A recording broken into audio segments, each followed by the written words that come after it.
ఇక మరి ఇప్పుడు ఈ కోయ పరిస్థితి ఏంది, రాజాసింగ్ పరిస్థితి ఏంది, ఎళ్ళకు పోబోతుండు, పోయినా ఇముడతాడా?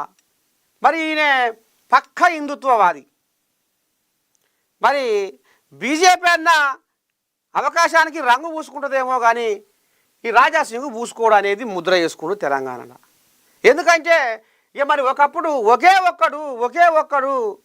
ఒక్క మొగాడు బీజేపీలో అనేది కూడా 2018లో ఈ కోలియాగా ఒక్కడే ఒక బీజేపీ ఎమ్మెల్యేగా పేరుగాంచిండు.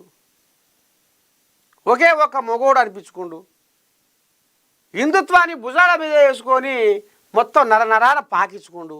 మరి రేపు కాంగ్రెస్లోకి పోతాడా, బీఆర్ఎస్లో పోతాడా, లేకపోతే పక్క రాష్ట్రం ముంబైలో ఉన్నటువంటి మరి శివసేనలో గిట్ట షరీక్ అయ్యేమన్నా ఈడ తెలంగాణలో రాజకీయాలు నడిపిస్తాడా అనేది కూడా ఇప్పుడు తెర మీదకి వస్తుంది. మరి రాబోయే రోజుల్లో ఏం జరగబోతుంది? పక్క పార్టీలో పోతే రాజాసింగ్ ఇముడుతాడా? పక్క హిందుత్వవాది కాబట్టి, మరి హిందూ భావజాలం ఉన్న వ్యక్తి కాబట్టి మరి ఈయన రేపు పక్క పార్టీలలో ఇవ్వడు అనేది కూడా సోషల్ మీడియా కూడా కూస్తుంది. కాబట్టి మరి ఎటు ఈయన దారి అనేది ఇప్పుడు ప్రశ్నార్థకంగా మారిపోయింది తెలంగాణలో. సరే చూద్దాం. ఇక మరి ఈయన కథ ఇట్లా ఉంటే రాష్ట్రంలో గుడిసెలు ఉండొద్దు, ఇప్పటి వరకు 3 లక్షల ఇండ్లు మంజూరు, పేదలకు గృహ వసతి కల్పించడంలో దేశానికే తలమానికం. రెవెన్యూ హౌసింగ్ శాఖ మంత్రి పొంగులేటి శ్రీనివాసరెడ్డి ఇందిరమ్మ ఇండ్లపై అధికారులతో మంత్రి సమీక్ష. గాలినే గోడగా మేఘాలే మేడగా నేలమ్మ ఒడిలోన గూడేసిన పేదలు,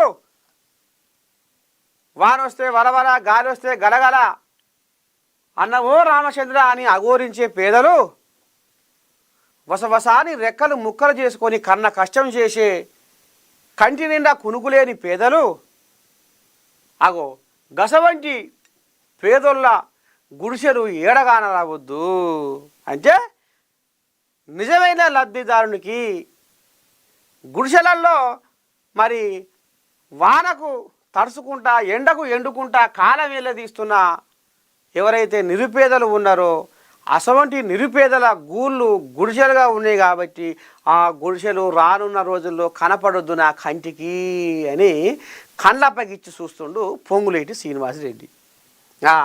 ఇక ఇప్పుడు ఆయన ఏం కలలుగా అంటుండయ్యా అంటే, రాష్ట్రంలో ఎక్కడ కూడా ఏ ఊళ్ళో పోయినా, ఏ మారుమూల ప్రాంతానికి పోయినా, ఏ పల్లెటూరుకు పోయినా, ఎక్కడ పోయినా తాటికమ్మల గుడిసె నా కంటికి కనపడొద్దు, అందరికీ ఇందిరమ్మ ఇండ్లు రావాలి లబ్ధిదారులకు అనేది మరి కోళ్ళగా కలలుగా అంటుంది. చూడాలి రాబోయే రోజుల్లో ఎంతమందికి ఇస్తారు ఇండ్లు, అసలు ఏంది ఏం కథ అనేది ముందు చూద్దాం. ఇక ఈ కోళ్ళగా ఇప్పుడు అలుగుర్ల మీద ఉంది, దీని పేరు కూడా వినపడ్డది. అధ్యక్ష రేసులో ఈటల రాజేందర్ పేరు కూడా వినపడ్డది. ఆఖరికి వస్తార కల్లా ఉత్తపుర్ర కాడికి వచ్చింది కథ. ఎలా చెప్పుకున్నాం కదా, మరి బీసీలకు పెద్దపీట వేస్తున్నాం మేము అని బీజేపీ వాళ్ళు చెప్పుకుంటున్న ముచ్చట ఎందుకు గంగల కలిసిపాయే? ఈటల రాజేందర్కు బీసీ బిడ్డ, బీసీ సామాజిక వర్గానికి చెందిన బిడ్డ, మరి ఈ బిడ్డకు ఎందుకు రాకపాయే అనేది కూడా కొన్ని కోల్యాగలు, బీజేపీలో ఉన్న కొన్ని కోల్యాగలు కూడా అరే మనం చెప్పేది ఒకటి చేసేది ఒకటా, అసెంబ్లీలో పెబ్బ బీసీనే, అసెంబ్లీలో పెబ్బ ఓసీనే, మళ్ళీ ఇప్పుడు అధ్యక్ష పదవి కూడా ఓసీ చేతుల్లో పెట్టిర్రు. అందుకనే ఇక ఈ కోల్యాకు లోపటంగా బీసీ బిడ్డల సురుకు గట్టిగా తగులుతుంది. కాబట్టి ఇప్పుడు ఈయన ఏమంటుండ్రు, యుద్ధానికి సిద్ధం, పాదయాత్ర చేస్తా. ఇక ఇప్పుడు బీజేపీల మీద యుద్ధానికి సిద్ధం అని అనలేక ఇక ఇప్పుడు ఇటు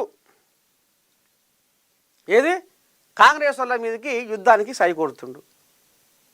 క్షేత్రస్థాయిలో పల్లెల్లో అడుగుపెట్టి పాదయాత్ర చేసుకుంటా ఇక అత్త మీది కోపం దుత్త మీద తీసినట్టుగా, వరికో నేను ఇంత పొడుగు అంత పొడుగు బారుబూరు బచ్చన్నపేట అని ఇంత రాగం తీస్తే నన్ను ఏడ ఉండాలన్నా గానే ఉంచిరేవురా అని ఇప్పుడు ఈడే రాజేంద్రకు లట్లట్లట్ల అంటుంది లోపట.